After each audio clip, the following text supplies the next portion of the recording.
মুখের পরে মরণের ছায়া পড়িয়াছে। চোখের দৃষ্টি এ সংসারে কাজ সারিয়া কোথায় কোন অজানা দেশে চলিয়া গেছে। কাঙালি কাঁদিয়া কহিল,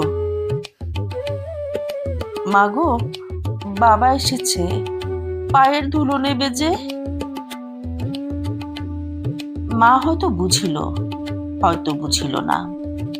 হয়তোবা তাহার গভীর সঞ্চিত বাসনা সংস্কারের মতো তার আচ্ছন্ন চেতনায় ঘা দিল। এই মৃত্যু পথযাত্রী তাহার অবশ বাহুখানে শয্যার বাহিরে বাড়াইয়া হাত পাতিল। রসিক হতবুদ্ধির মতো দাঁড়াইয়া রইল। পৃথিবীতে তাহারও পায়ের ধুলোর প্রয়োজন আছে, ইহাও কেউ নাকি চাহিতে পারে। তাহা তাহার কল্পনার অতীত।